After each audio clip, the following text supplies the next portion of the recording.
So I've been doing a lot of social media posts recently about sobriety, advocating for sobriety, suggesting that sobriety can be one of the most wonderful things you can ever do for yourself. I just wrote an ebook called Sobriety Doesn't Have to Suck, where the point there is that even if you're hating the idea of having to get sober initially, it can turn out to be a wonderful experience for you. And it occurs to me that I ought to issue a clarification, because I don't come out and say it. I think that it's an unspoken, understood piece that when referring to sobriety and advocating for it, we're talking about people whose drug or alcohol use has become a quote-unquote problem. Because the point being, if people use drugs and alcohol without it causing any problems, there's no reason to stop doing that. That's the key there, this difference. It's not that I'm a prohibitionist. I'm not anti-alcohol and anti-drugs. Again, my position is if you can use alcohol or mood-altering substances without it causing you any problem, all right, no problem. But the problem that we run into is in this definition of what we are referring to when we identify someone's drug or alcohol use as a problem. My definition of that, the substance user's definition of that, the family member who are concerned about that person, the clinical team's definition, everybody probably has a different definition of what it means to have a problem, and that's where we run into problems in terms of drug education, drug prevention, intervention, treatment, recovery, etc. So I thought I'd take a minute today to offer a little discussion on exactly what we're referring to when we say that someone's drug or alcohol use is a quote-unquote problem. So let's go ahead and get started.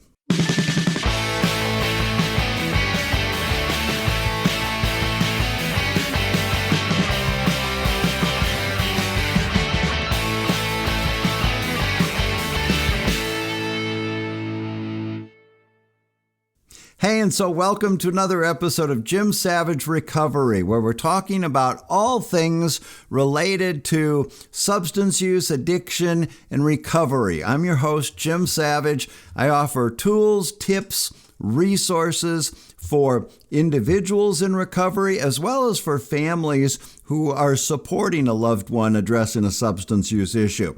And today, we're going to talk about what it means to have a problem.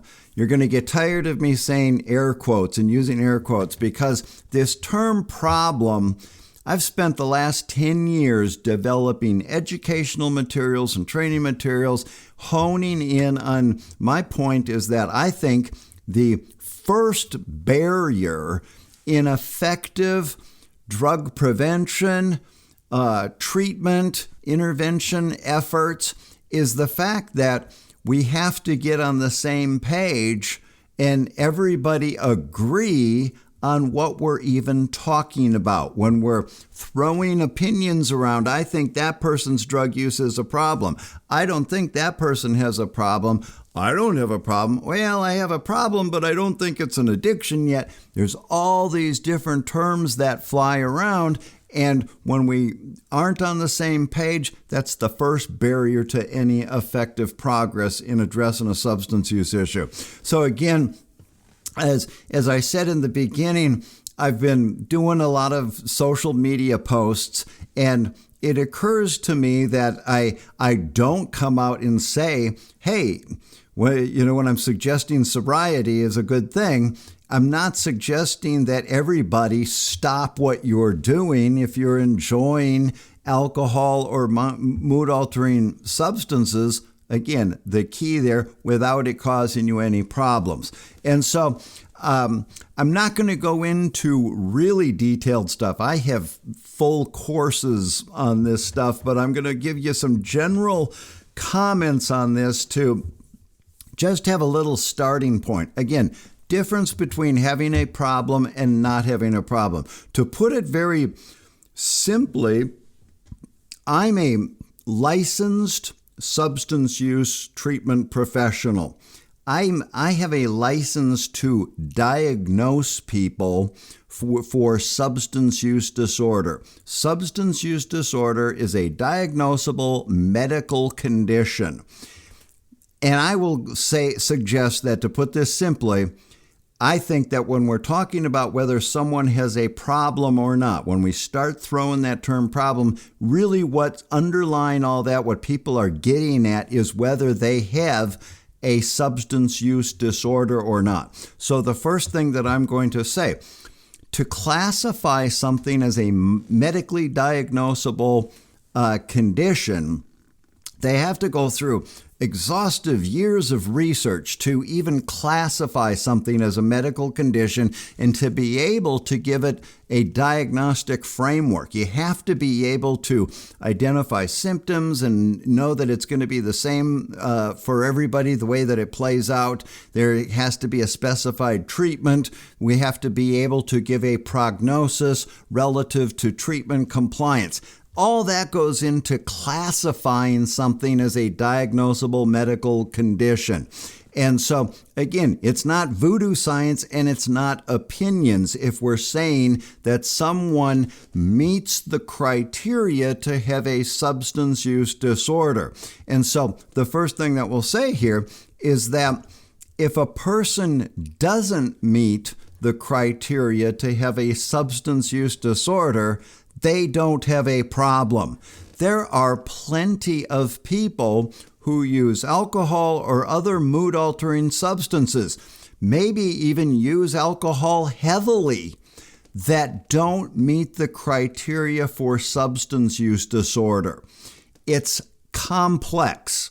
And as I say, I'm licensed to make that diagnosis. I know how to get in there, and I know the nuances and what questions to ask and to identify the various aspects of a person's life and all the factors that go into that to see if they come up with the criteria that constitute a diagnosis for substance use disorder. But so the first thing that I'm going to say is there are plenty of people that use substances that don't meet that criteria. And quite simply, again, I'll say, if you don't meet the criteria for a substance use disorder, you don't have a problem. Okay? On the other hand, if you do meet the criteria for substance use disorder, then, again, I don't like using that word problem, but then you've got a condition that, medically speaking, it would be advised to address that condition, learn what the condition is, and then the best word that I like to use is to manage that condition, because one of the things you learn when you study this a little bit further is it's sort of like a diabetic condition. We use the term chronic. It doesn't go away automatically. There's no pill to take to make it go away. Rather, we learn to manage the condition. But if a person does meet that criteria, then you got it. And it's not an opinion, and it's something that, again, it would be advisable to learn how to manage that condition. So that's the first thing that I want to say. I'll give you a little bit of background on how we make this diagnosis. And I'll start off by sharing a quick little story with you why I am so in tune, hypersensitive to explaining this diagnostic framework. And that's because in like 2013, I'm not sure if it was 13 or 14, I wrote a book. It's called Rehab Works, A Parent's Guide to Drug Treatment. And in that, the whole first section of that book, I'm sort of an expert in explaining diagnosis of substance use disorder. And I spent a year and a half writing the perfect, succinct, concise, layman's terms, easy to understand explanation of how we diagnose substance use disorder. And that includes spelling out the difference between a lot of this terminology. Addiction is not the same thing as substance use disorder, is not the same thing as physical dependence or substance dependence. All these different terms fly around, and it's important to recognize the difference between these terms. And so again, I spelled all that out in this book that I wrote, and then one day my world got turned upside down when the DSM is the book of mental illness, how you diagnose mental illness. And they revise it every few years. And so at the time that I was writing it, it was DSM-4. While I was writing it, right before the book was going to come out, from the publishers, they did the semi-annual review of the DSM. They issued DSM-5. And in DSM-5, they completely changed the diagnostic framework for substance use disorder. I had spent a year and a half writing this perfect explanation of it, and in one day when the DSM-5 came out, it made my book, which was due out from the publishers right at that time, completely obsolete. Because it was completely different, and everything that I had written in there was wrong. And so again, one of the reasons that I'm hypersensitive to this is not only did they change it around, it was very confusing for us who'd been working with the DSM-4 framework, because there was a lot of things that were just very different about it. And I had to spend a long time, like about a year, interviewing the doctors that were involved in doing this review and changing the framework, and getting my head around how do we explain this. I had to figure it out myself because, again, they really threw us for a loop because it was quite different. And so one of the things that I have discovered in the subsequent years is that using the former framework to compare with the current framework is actually very helpful in when I'm working with clients and I'm evaluating them and I'm getting ready to suggest to them that you have a substance use disorder. To give you an example of what I'm talking about, it used to be, I'd always start off the conversation, I'll suggest there's a line that you cross over between not addicted and addicted. And most people will nod and they'll understand that. Okay, yes, I get that. And a lot of people, if they're being evaluated, and I know that I haven't crossed over that line. I'm not addicted. But again, there was a line that you cross over in the former framework. They gave us a number of criteria that you would pick from, and if a person had 3 or more of those criteria, they got a diagnosis of, now watch this, not addiction. That's not a diagnostic term. They got a diagnosis of what we called substance dependence. That was pretty much synonymous with what we think of as the disease of addiction. 3 or more, you're on this side of the line. You're an addict, you're once an addict, always an addict, got to start going to meetings and become a recovering addict. And it was very simple, black and white. And what they did, and so again, I'll explain that to people, and lots of times people are thinking, and I don't think that I've crossed over that line, and they may be correct in that thinking. But then what they did in the changing it with the DSM-5, it's like they pulled that line out. And again,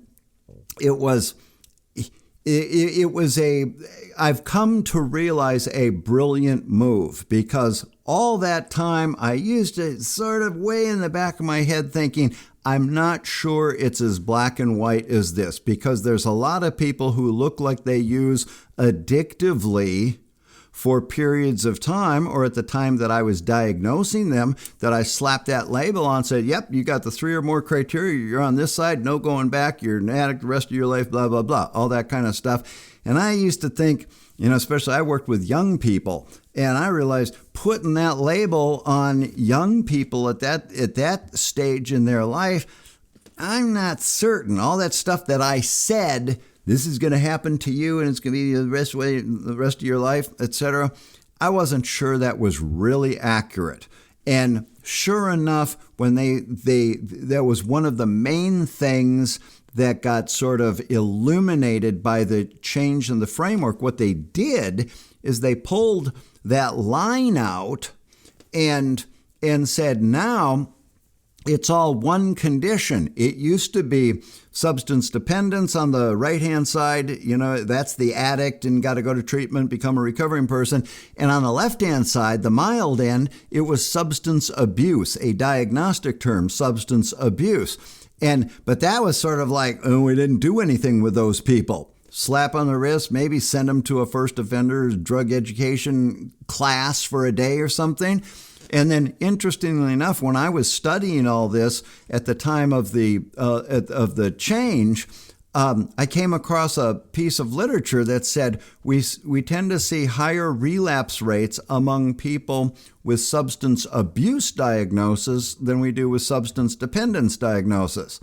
And I thought, that doesn't make sense, because in my experience, we didn't regard people with substance abuse diagnoses as relapsing.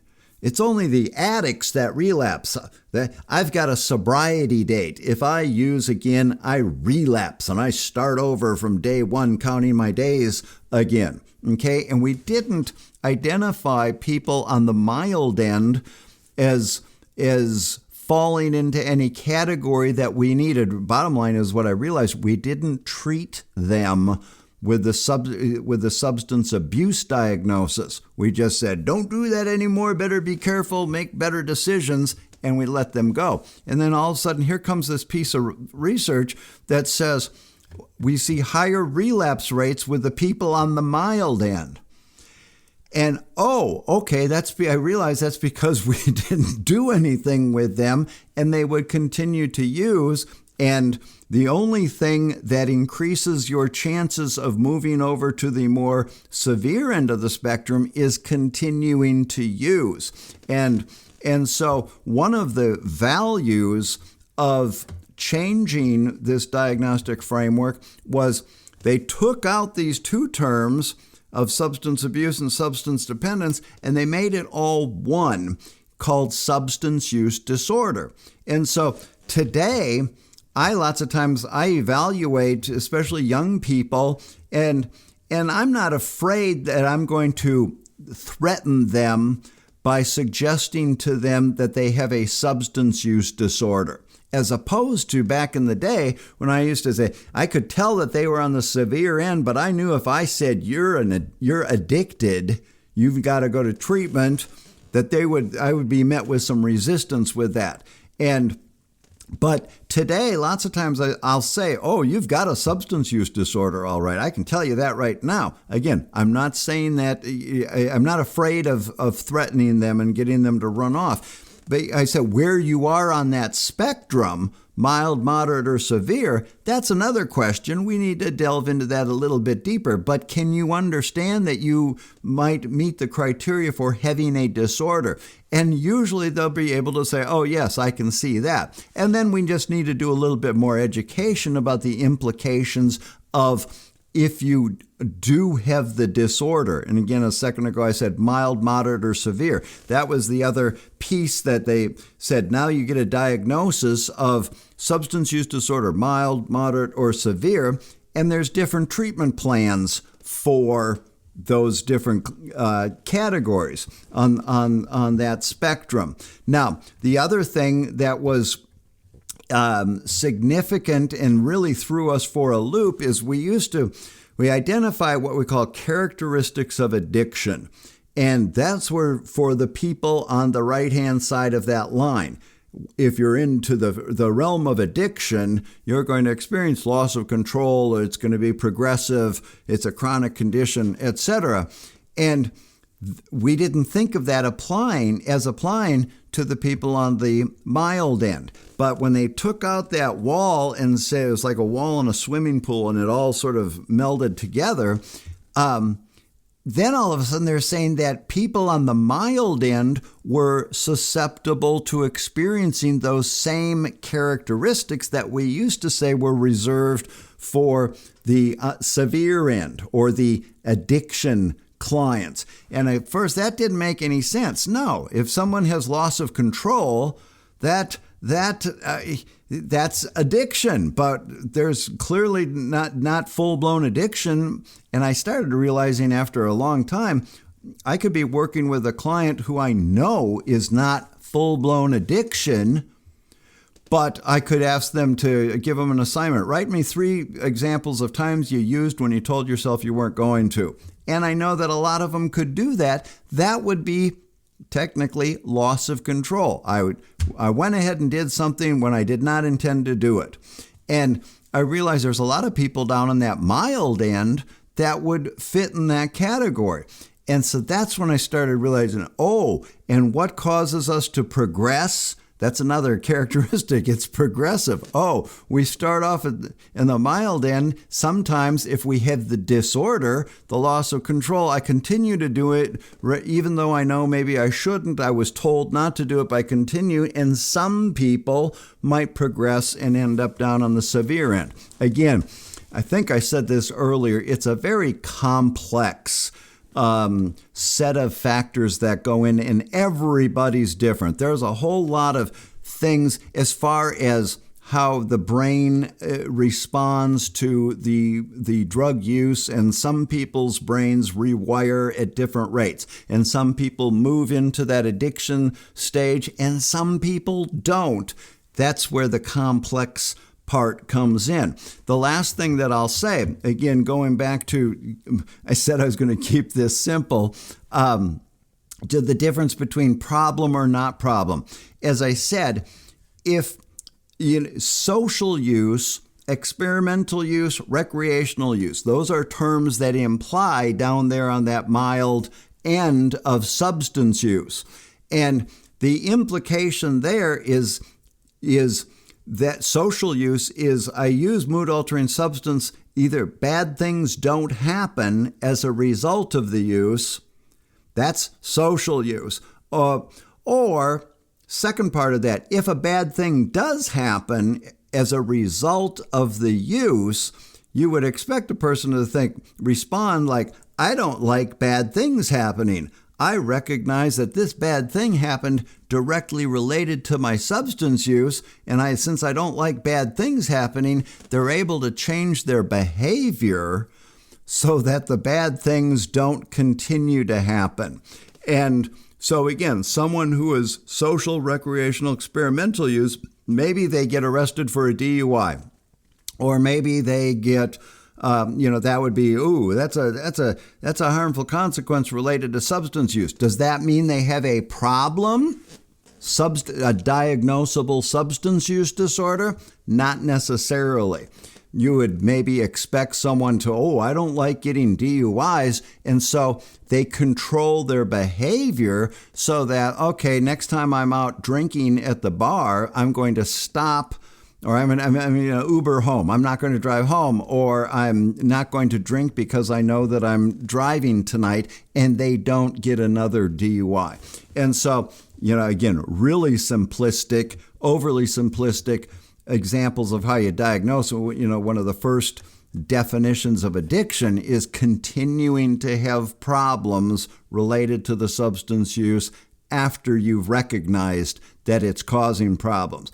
So the main key there, the sticky part of this, when I say if you can use substances without it causing you any problems, sometimes, the tricky part there is being able to recognize problems. And for the individual, that's being honest with yourself is this causing me any problems? Is this having any negative effect on my physical health? Is this having any negative effect on my personal relationships? Things like that, on my school or job performance. And it's not going to come as, I think, a surprise to, suggest that sometimes the individual's perception of that might vary from the people around them. The other people might see that is causing a problem. You don't look like you used to physically, or it is causing problems in our relationships, etc. That's where the drug counseling part comes in, and we have to get in there and sort of sort that stuff out. But again, just to wrap this up, to clarify, as I started off suggesting that I realize when I say sobriety is a really good thing, you don't have to get sober if you don't have a problem. Second part then there is we've got to be able to discern exactly what we mean by having a problem. Third part is that goes in pretty deep about a diagnosable medical condition called a substance use disorder. If you don't meet the criteria, you don't have a problem. And again, when you've been doing this as long as I have, you start recognizing there's a pretty big difference between people who have a problem and don't have a problem. Again, the person who doesn't meet the criteria, you can tell that type of a person in their pattern of use and what's happening versus the person who does meet some criteria. Even if it's on the mild or moderate end of the spectrum, there's a fairly significant difference between those patterns and what's going on in that person's life. So I'll put a link down in the comments. I've got a course called Understanding Substance Use Disorder. That will teach you everything that I've been talking about in much greater depth. That'll teach you everything you want to know about what it means when we say that someone's substance use is a problem or not. I'll also put a link to I mentioned my ebook. It's a free download. I give it away. It's called Sobriety Doesn't Have to Suck: A Guide to Finding Happiness, Excitement, and Spiritual Fulfillment in Sobriety. So that's geared for the person who might be sober curious, maybe struggling with getting sober. Again, people who have gotten to the point of it being a problem. My experience is that a lot of people are not happy about having to stop using when it's gotten to that point of problem stage. There's an interesting point. If someone gets told that they need to stop using and they don't have a problem, say they got a medical condition and the doctor says you can't drink anymore. What? Oh, I enjoy, a beer or a glass of wine here. No, but you've got this medical condition. You touch alcohol again, you're going to spontaneously combust. And if the doctor could prove that and they go, oh, well, that's not worth it. And they don't have any problem discontinuing that.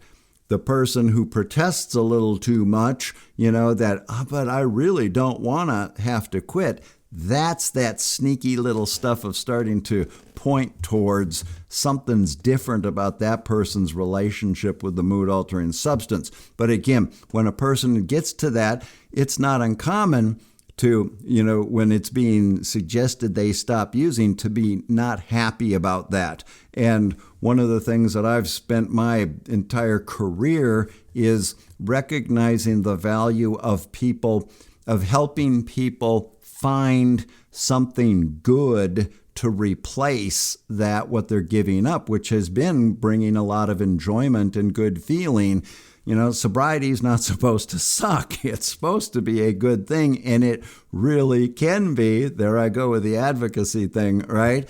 But sometimes it's sort of hard to find that in the beginning or believe that, and then that prevents the motivation for wanting to continue. So my book, Sobriety Doesn't Have to Suck: offers tips and suggestions on how to make sobriety a positive, and even more than positive, a really fulfilling and rewarding experience.